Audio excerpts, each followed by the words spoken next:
istilah pluralisme dan apa? Diversitas ya kan. Tadi Mas Torik menggunakan istilah diversitas untuk bisa menggambarkan keinklusifan orang-orang tasawuf terhadap keanekaragaman, ya kan? Saya rasa begini, pendapat saya itu diversitas sama pluralisme itu beda.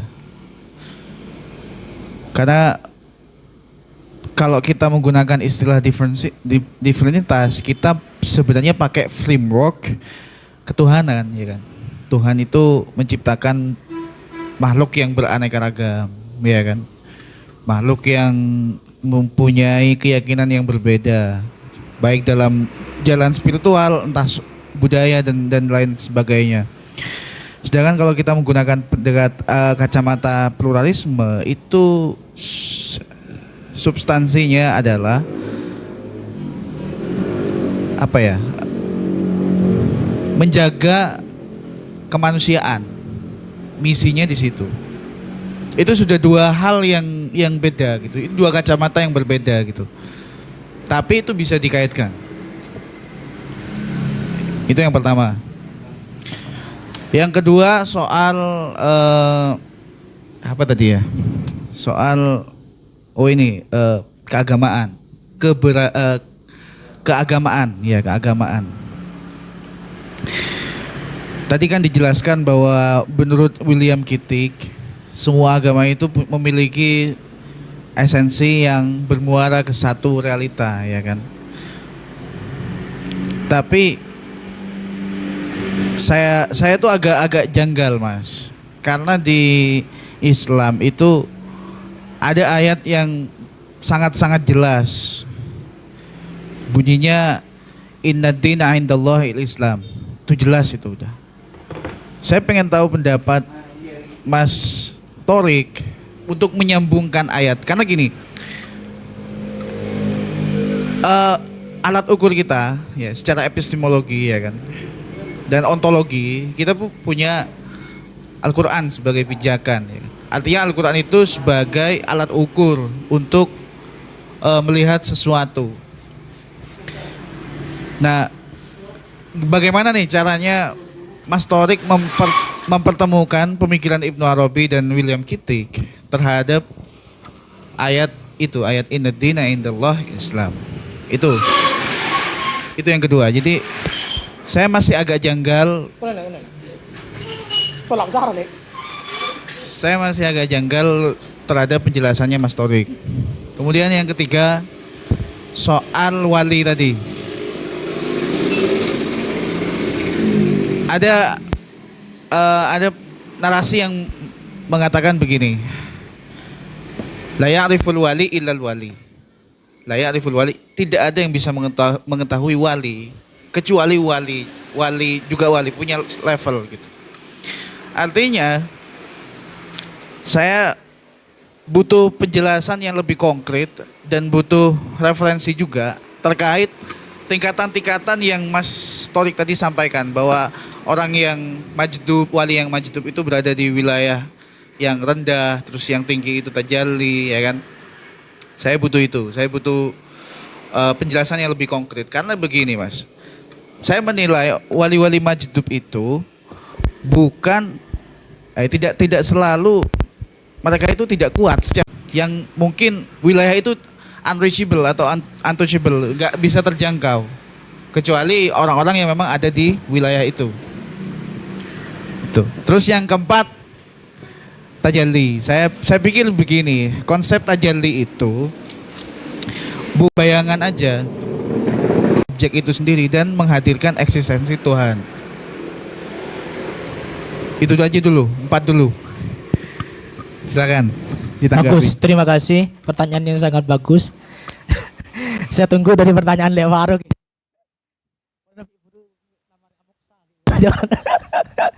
Pertama tentang diversitas dan pluralisme. William Kittig itu menggunakan istilah diversitas agama untuk menunjukkan tentang keragaman agama, bagaimana seorang Ibnu Arabi dan para sufi pada umumnya memahami perbedaan-perbedaan itu. Beliau menggunakan istilah diversitas, bahwa semua agama pada intinya adalah merujuk pada satu sumber. Nah, penggunaan pluralisme itu saya yang gunakan karena untuk mengaitkan persoalan diversitas ini dengan realitas yang ada saat ini, gitu loh. Untuk mengaitkan dengan realitas yang ada sekarang yang menjadi pembahasan, tapi itu bagian yang lebih spesifik dari diversitas. Diversitas itu juga ada multikultural, tapi itu lebih spesifik kepada budaya. Kalau pluralisme itu lebih spesifik lagi kepada pemikiran atau pemahaman keagamaan misalnya. Itu lebih spesifik. Kalau diversitas itu lebih umum untuk menunjukkan keanekaragaman itu, gitu loh. Itu yang pertama. Kemudian saya juga mendalami secara betul-betul secara mendalam tentang makna innad dina indallahil Islam, bagaimana para sufisme dan penganut tarekat yang ada saat ini memahami innad dina indallahil Islam. Ternyata mereka memahami, dan ada referensinya secara akademis ada, Islam di situ tidak dimaknai sebagai sebuah formalitas agama. Innad dina indallahil, sesungguhnya agama di sisi Allah, sesungguhnya din di sisi Allah adalah Islam. Islam itu tidak dimaknai sebagai formal agama. Karena Islam itu sendiri formalnya yang muncul pasca Nabi Muhammad. Di zaman Rasulullah saja Islam itu dimaknai sebagai nilai, ajaran, bukan sebagai formalitas agama.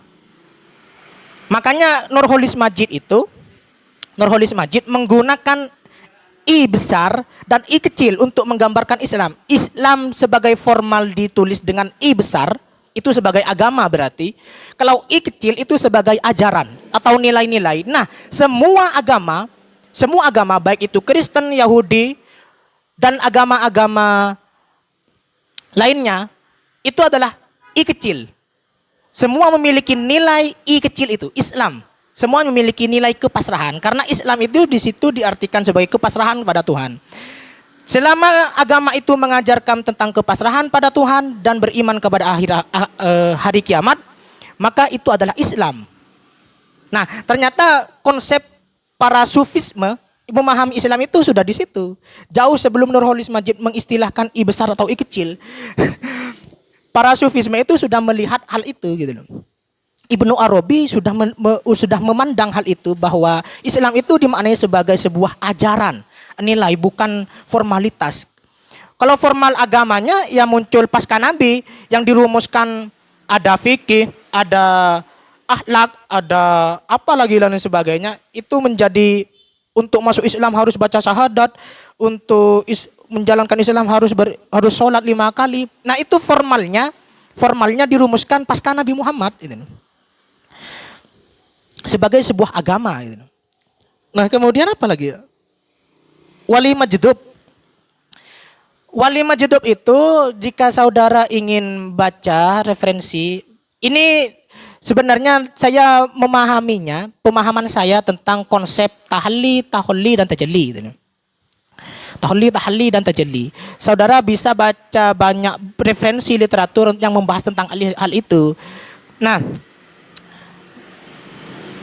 yang saya sebutkan tadi, wali majdub itu ada di tingkatan paling rendah, di tingkat tahalli, pengosongan diri. Nah, karena mereka pengosongan diri ini, saya dapatkan penjelasannya dari para penganut tarekat, dari mursyid. Ternyata orang yang wali majdub dalam pandangan beberapa mursyid, mereka justru masih ada di tingkatan tahalli, masih pengosongan diri. Nah, proses pengosongan diri itu, karena mereka mungkin tidak mampu, secara wadahnya tidak mampu, tubuhnya tidak mampu, kemudian ditarik oleh Allah, atau karena ditarik langsung oleh Allah dalam waktu pengosongan diri. Nah, mereka itu akhirnya hilang kewarasan. Ini adalah penjelasan dari mursyid. Jadi mereka itu masih ada di tahap pertama dari tahap pengosongan diri. Kemudian diisi dengan nilai-nilai. Nah, orang yang sudah kosong kemudian diisi dengan nilai-nilai akhlak yang baik, tentang spiritualitas dan lain sebagainya. Itu disebut tahalli, mengisi. Nah, orang yang sudah tahalli itu maka ia akan berubah sikapnya. Semakin taat beribadah, semakin semakin berakhlak mulia gitu. Nah, tajalli ini mereka bisa menggabungkan sisi spiritualitas dan sisi kemanusiaannya sekaligus. Benar tadi yang dikatakan itu bahwa konsep tajalli itu secara konsep memang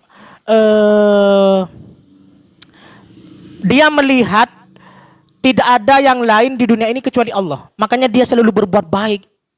Dia tidak memandang agama apapun untuk berbuat baik gitu. Orang siapapun dia bantu tanpa memandang perbedaan gitu. Betul memang. Nah, pemahaman lebih jauhnya itu bahwa mereka bisa memadukan sisi spiritualitas dan sisi kemanusiaannya. Itu istilah lainnya gitu.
Dalam pandangan Sufisme, Allah itu keberadaan alam semesta ini tentunya diciptakan oleh Allah. Nah, bagaimana Allah menciptakan? Allah yang membuat sistem. Nah, bagaimana itu sistem diciptakan? Nah, Allah itu memancarkan nur dalam istilahnya orang tarekat. Allah memancarkan nurnya. Nah, nur yang dipancarkan itu istilah ya. Wujudnya seperti apa kita juga tidak tahu. Itu istilah yang digunakan. Nur yang dipancarkan oleh Allah itu kemudian masuk menjadi alam lahud. Kemudian semakin spesifik menjadi alam nasud itu, menjadi alamnya manusia. Nah, seperti apa kita juga tidak tahu gitu, bagaimana itu prosesnya. Tapi secara konsep Allah itu memancarkan nurnya kemudian menjadi alam semesta ini. Nah, semua yang ada dari alam semesta ini adalah manifestasi dari wujudnya Allah gitu. Itu yang disebut nur, itu yang kemudian dalam istilah lain disebut sebagai Nur Muhammad atau hakikat Muhammad. Makanya awal makhluk yang diciptakan oleh Allah adalah Nur Muhammad. Itu adalah hadisnya. Nah, itu yang kemudian istilah lain untuk menyebutkan percikan dari eksistensi Allah itu. Nah, apakah itu berbentuk nur seperti cahaya saja juga tidak tahu. Itu adalah konsep untuk menjelaskan lebih mudah agar diterima secara pemahaman umumnya gitu loh. Itu yang disebut sebagai Nur Muhammad kemudian ya. Kemudian sebenarnya kita itu mendekat atau menyatu sebenarnya. Nah, ibadah itu intinya ketika zat itu ketika sudah menjadi manusia, apa yang dipancarkan oleh Allah dari zatnya itu sudah menjadi alam mikrokosmos atau alam nasud, menjadi manusia, tumbuhan, hewan dan sebagainya. Yang jelas itu sudah tidak bisa menyatu secara eksistensi. Tidak bisa.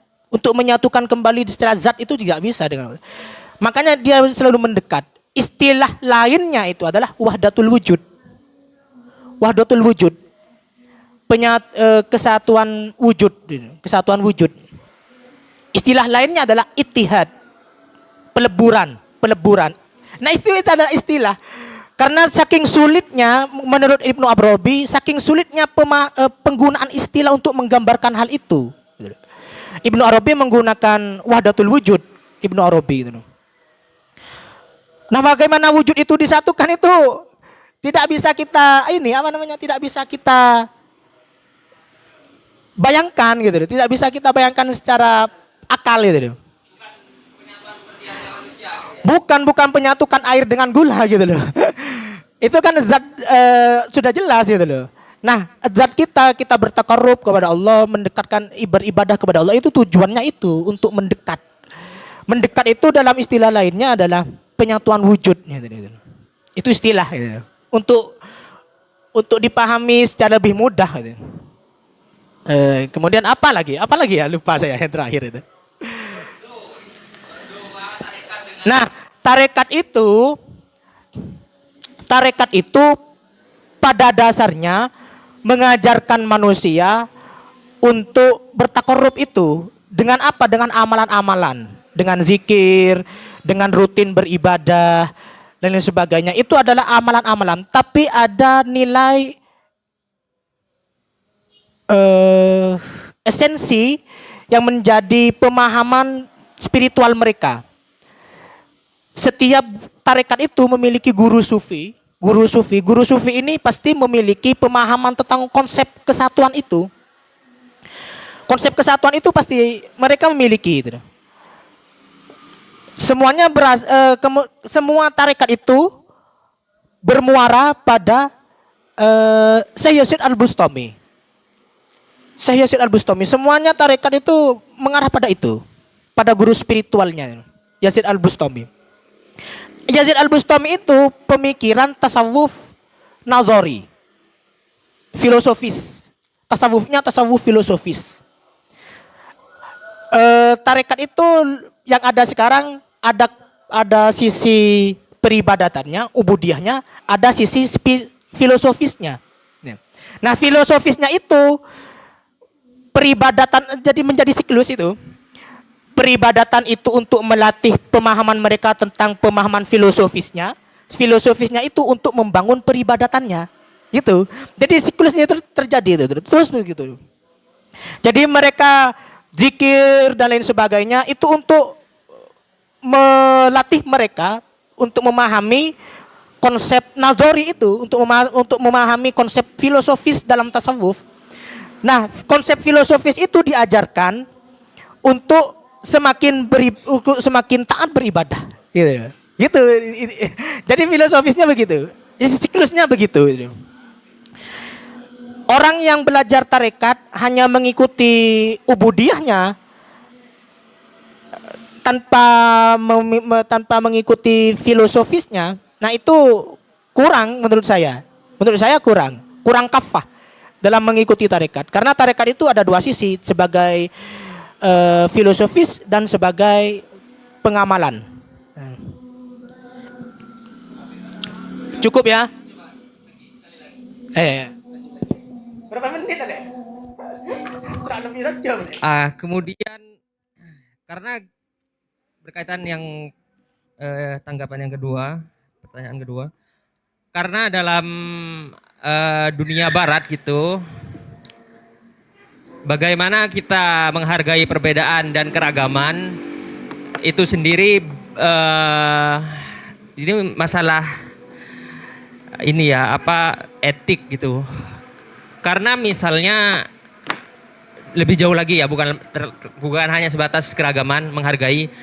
Misalnya bagaimana kita menjaga kebersihan, misalnya di sana bahkan bukan cuman tidak mengikuti, kalau di dalam Kristen mengingat ada kalau ordo apa dan sebagainya atau tarekat, tidak hanya tidak mengikuti itu gitu ya, tapi bahkan tidak beragama gitu, lebih jauh lagi itu bisa mengamalkan nilai-nilai yang ada di dalam pluralitas gitu, keragaman, menghargai perbedaan bahkan dan lainnya. Nah, bagaimana kemudian ini dalam posisi Islam sendiri untuk bisa menyaingi gitu ya, apa istilahnya, bisa masuk ke arah situ gitu, sehingga nilai-nilai agama tetap menjadi landasan gitu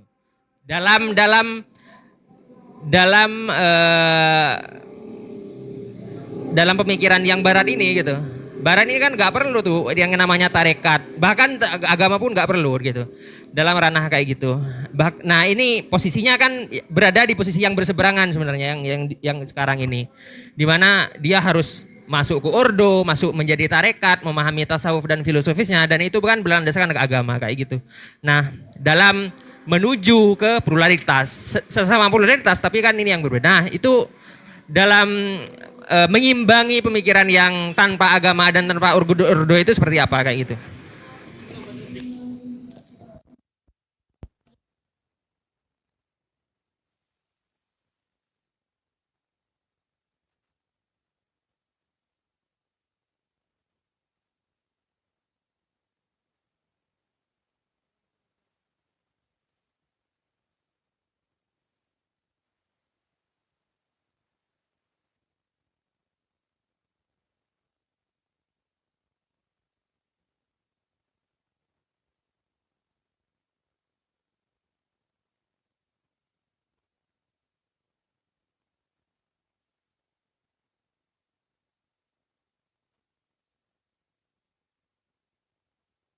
Memang kalau dalam psikologi transpersonal tuh proses pengaktualisasian dirinya itu sebenarnya mirip-mirip dengan tasawuf ya. Tarekat dalam bagaimana kalau kita melihat konsepnya Gödel Alpert itu becoming. Jadi kalau dalam konsep tasawuf itu ada beberapa tahap tadi. Nah kalau dalam psikologi transpersonal itu juga ada seperti itu juga. Dan puncaknya apa? Puncaknya itu aktualisasi diri. Nah tapi yang agak sedikit mirip dengan Mas Adil tadi, dalam proses psikologi transpersonal ini kita sedikit menyampingkan tentang agama. Dalam artian agama ini adalah religion knowledge gitu loh. eh, atau apa ya istilahnya, ilmu agama ini adalah sebagai experience, pengalaman, sebagai pengalaman saja. Itu masalah pribadi. Nah, jadi ada yang lebih besar dari unsur spiritualisme ketika kita berbicara masalah psikologi transpersonal mencapai puncak aktualisasi diri. Apa itu? Potensi yang dimiliki manusia. Jadi selama potensi kita belum bisa, belum layak, meskipun kita dari segi kebatinan agama kita sudah tamat, hatam, bla bla bla, kita tidak akan pernah bisa sampai aktualisasi diri. Itu yang mungkin sedikit perbedaan.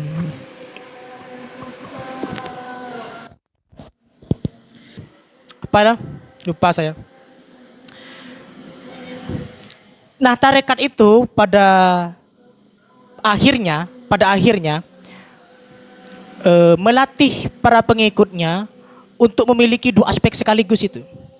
Sisi spiritualitas dan sisi kemanusiaannya. Kalau hanya mengedepankan sisi spiritualitasnya, maka dia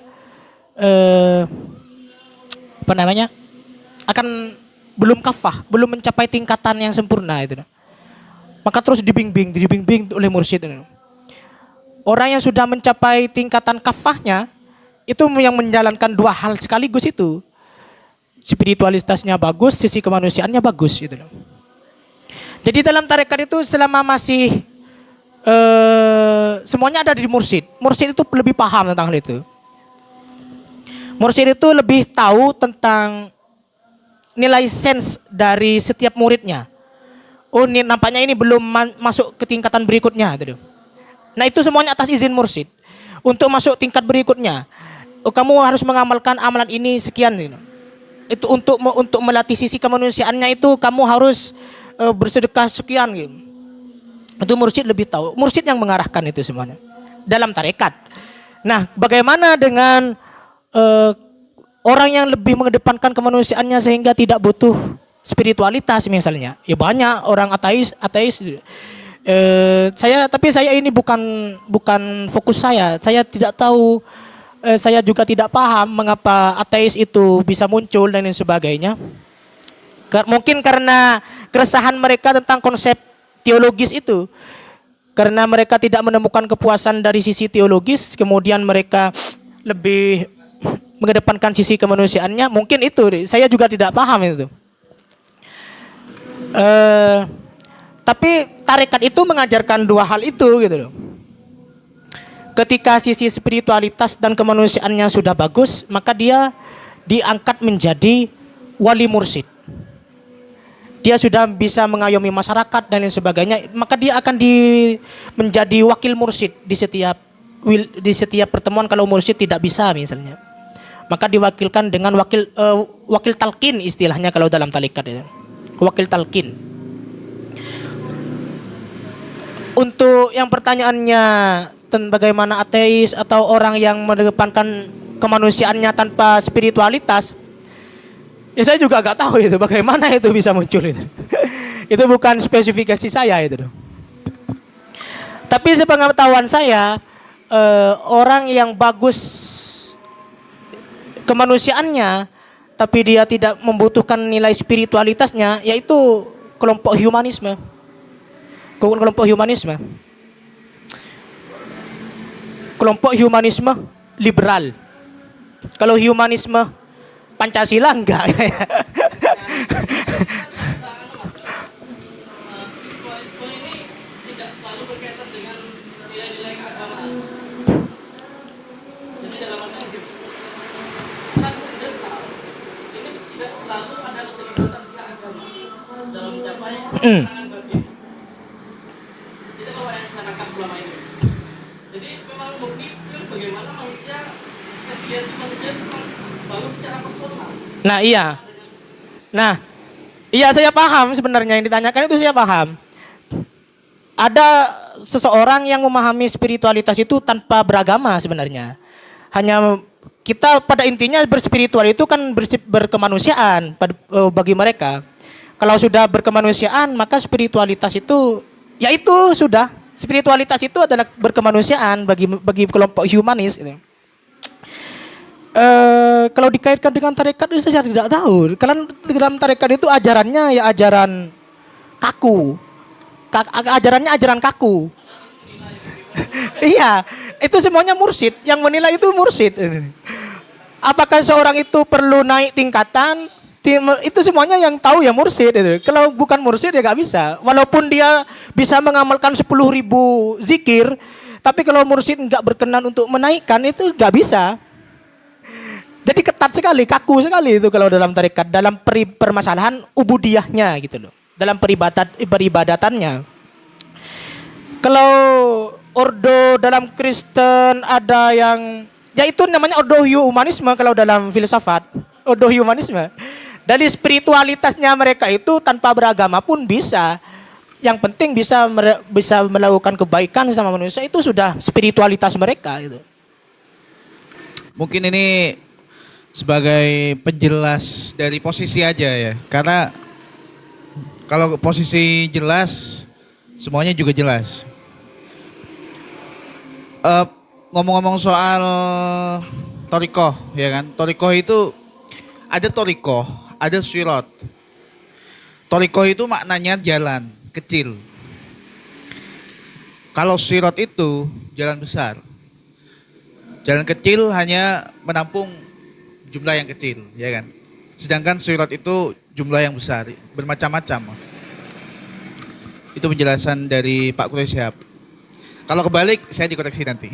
Sepertinya itu seperti itu. Jadi begini Mas, tadi ada pertanyaan orang yang tidak percaya atau mengesampingkan agama.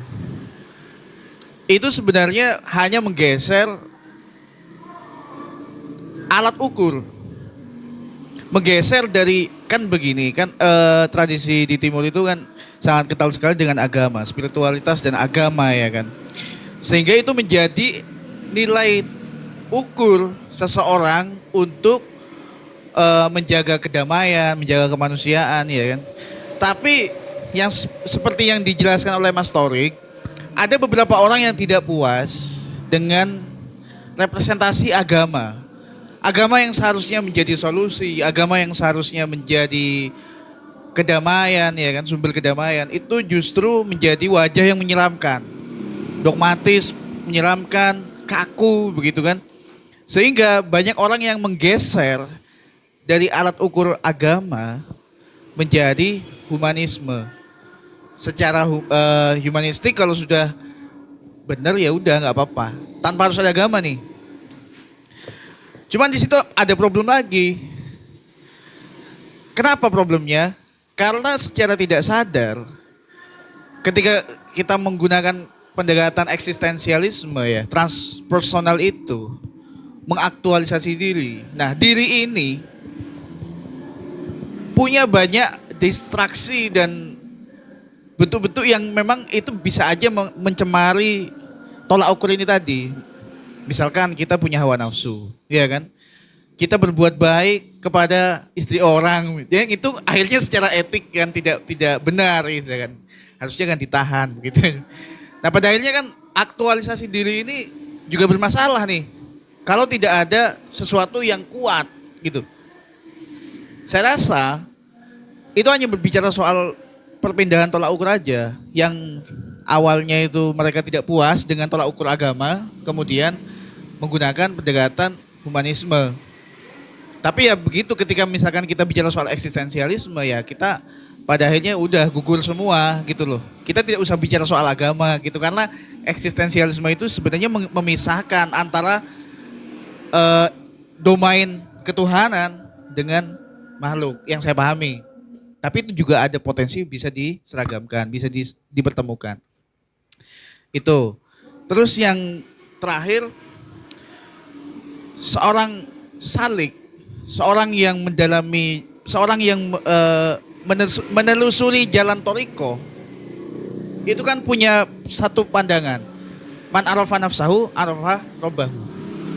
Jadi ketika dia, man arafa robbahu, arafa nafsahu ya? Apa kebalik ya? Nafsahu dulu ya, baru Tuhan ya kan. Nah, jadi ketika dia mengenal dirinya sendiri, dia mengenal Tuhan, itu kan sebenarnya proses internalisasi dan eksternalisasi. Jadi ketika misalkan, oh aku tahu nih, aku punya potensi, sehingga dia upgrade pengetahuan, knowledge dengan mengetahui tanda-tanda Tuhan. Oh, Tuhan itu menciptakan keanekaragaman. Pada akhirnya dia menekankan nilai-nilai pluralisme misalkan dengan menghargai perbedaan. Ya intinya begitu. Saya rasa Thoriqoh itu tidak sekaku itu karena tujuan dari diadakannya zikir-zikir itu bukan untuk mengkosongkan kemudian mengisi yang baru, tapi justru membersihkan, menyucikan sesuatu yang kotor menjadi sesuatu yang bersih. Jadi itu yang saya pahami begitu. Bukan mengkosongkan tapi justru sudah ada tapi dibersihkan. Dengan cara apa? Dengan cara zikir. Harusnya begitu. Ya, itu aja dari saya. Oke, aktualisasi diri itu rentan tercemar karena sifat pribadi manusia yang serakah gitu ya. Jadi kalau dalam konsep psikologi transpersonal yang berangkat dari psikologi humanistik, aktualisasi diri itu udah puncak, Mas. Udah puncak. Dalam artian orang sudah mencapai aktualisasi diri, itu sudah melampaui ego. Nah, itu yang kemudian mengapa orang sudah memiliki aktualisasi diri tinggi, itu sudah selesai dengan hal itu semua. Makanya Abraham Maslow itu kan sampai menerapkan hierarki needs, mungkin pernah baca enggak yang 5 needs itu? Aktualisasi diri akan tercapai kalau kita sudah mencapai tahapan-tahapan gitu kan. Jadi saya rasa makanya saya tekankan tadi aktualisasi diri itu sama dengan puncak dari makrifat tadi. Kalau dalam ilmu Thoriqoh ya gitu. Pertama tentang apa namanya? Perbedaan-perbedaan itu ya. Pada ujungnya ya sebenar kata yang dijelaskan tadi. Bagaimana seorang bisa menjadi ateis, menyimpang dan sebagainya itu karena pemahaman mereka sebenarnya. Pemahaman mereka bagaimana mereka memahami eksistensi dirinya gitu. Ya benar. Dan dalam tarekat, dalam sufisme, mereka sangat menghargai perbedaan-perbedaan itu gitu loh. Tidak masalah. Kalian tidak menyembah Tuhan pun gak masalah. Dalam tarekat itu gak ikut tarekat juga gak masalah. Bahkan tidak masuk Islam pun gak masalah. Tidak beragama pun juga gak masalah bagi mereka. Yang penting mereka bisa menjalankan apa yang mereka yakini dan bisa berbuat baik. Itu yang menjadi ajaran utama mereka. Yang penting bisa mereka menjalankan apa yang diperintahkan mursyid, beribadah, ubudiyahnya, dan bisa berbuat baik. Gitu. Itu dua hal yang tidak bisa dipisahkan dari itu dalam ajaran tarekat. Dan pada akhirnya ya tergantung penafsiran diri mereka sendiri gitu, dalam bagaimana memahami itu gitu. Dan orang tarekat sangat toleran dengan perbedaan-perbedaan itu. Bahkan saya ada beberapa literatur yang menjelaskan di Pasuruan itu ada tarekat yang menyediakan pemondokan khusus bagi non-muslim yang ingin mendalami tarekat. Bagus itu. Itu pluralismenya sangat bagus itu. Menyediakan pemondokan khusus bagi non-muslim untuk mempelajari tarekat itu. Bagus itu. Tapi di Madura nggak ada. Mungkin kayaknya saya perlu mencetus ini. Mana ya? Saya lupa di mana ya. Tapi nanti kalau dibutuhkan referensinya saya kirimkan. Ada kok. Saya pernah membaca itu, ada artikel yang menjelaskan itu. Kemudian tahalli, tajalli itu istilah. Itu sekali lagi ini istilah. Karena tasawuf itu menurut Ibnu Arabi pengalaman spiritual yang dipaksakan untuk dibahasakan. Tasawuf itu, buku-buku tasawuf yang sekarang ada itu adalah seorang sufi yang memaksakan dirinya untuk membahasakan pengalaman spiritualnya. Bahasa itu tidak mampu untuk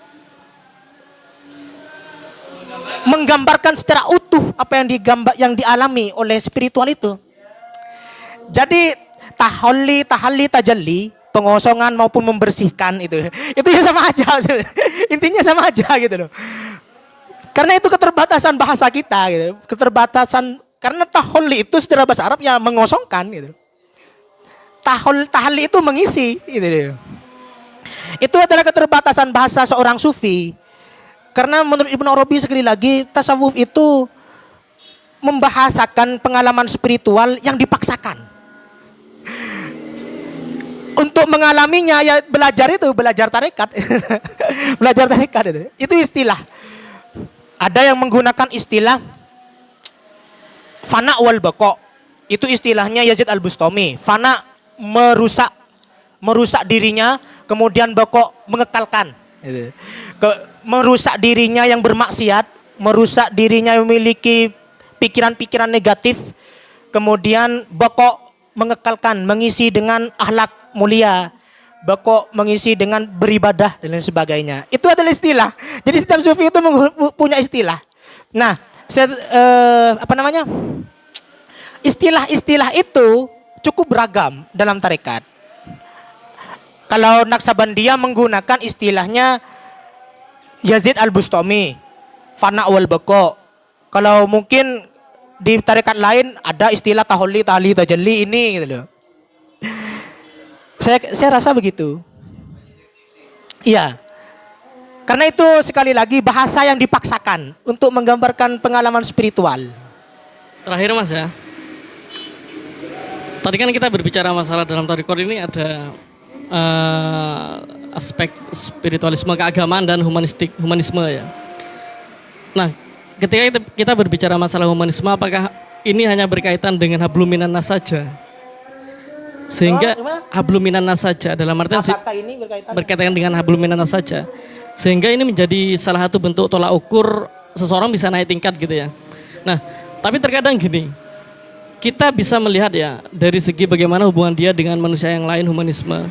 Tapi dia belum bisa keluar dari problem personal.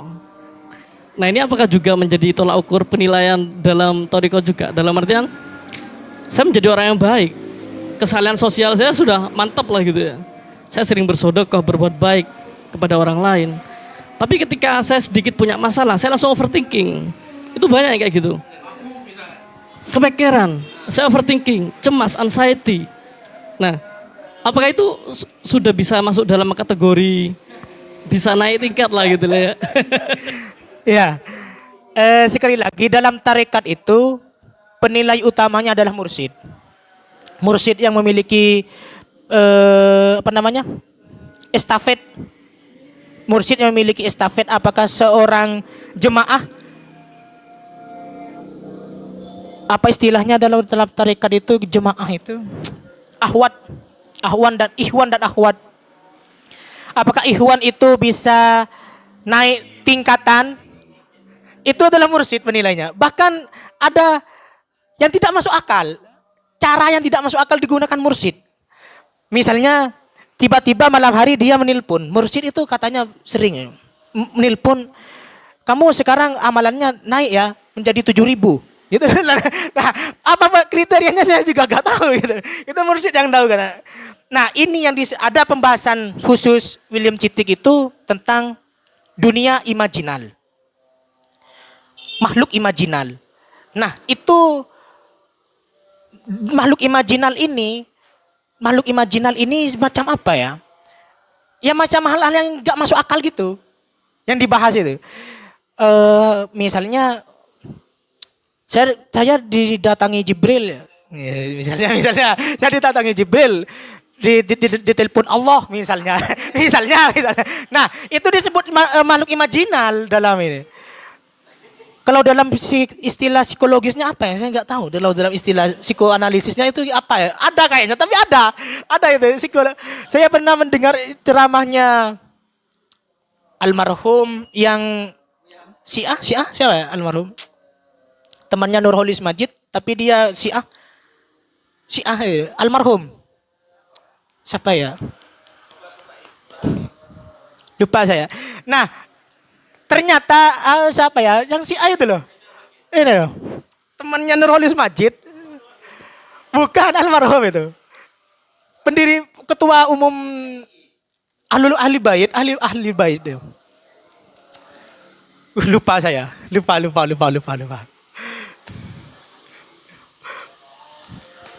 Beliau bilang begini, ternyata orang yang mengamalkan zikir sangat banyak. Dia ahli psikologi juga, Mas. Orang yang mengamalkan zikir sangat banyak itu, sampai tubuhnya merasa panas, itu akan tercipta hayalan-hayalan katanya. Akan tercipta hayalan-hayalan. Nah, hayalan-hayalan itu yang akan membisikkan pada mereka. Padahal itu bisikan dia sendiri. Tapi dia membisik, padahal itu adalah bisikan dia sendiri, tapi berbentuk hayalan. Gak tahu saya istilahnya apa ya. Itu makhluk hayalan itu yang akan membisikkan pada dia sendiri. Gitu. Nah, itu kemudian akan menjadi makhluk imajinal dia. Gitu. Ya, semua pengamal zikir yang sudah melampaui kemampuan tubuhnya itu akan mengalami hal itu. Tapi itu boleh katanya. Boleh saja, sah-sah saja selama tidak memerintahkan kemungkaran katanya. Lupa saya siapa ya namanya, lupa saya. Indonesia, dia anggota PDI. Apa ya? Dia pendiri Ahlul Bait, ketua Ahlul Bait di Indonesia itu.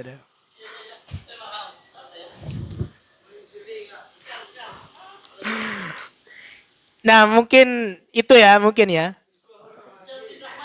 Jalaluddin Rahmat. Dia bilang begitu, dia menjelaskan begitu. Saya mendengar ceramahnya itu. Mungkin demikian yang bisa saya sampaikan. Kurang lebihnya mohon maaf.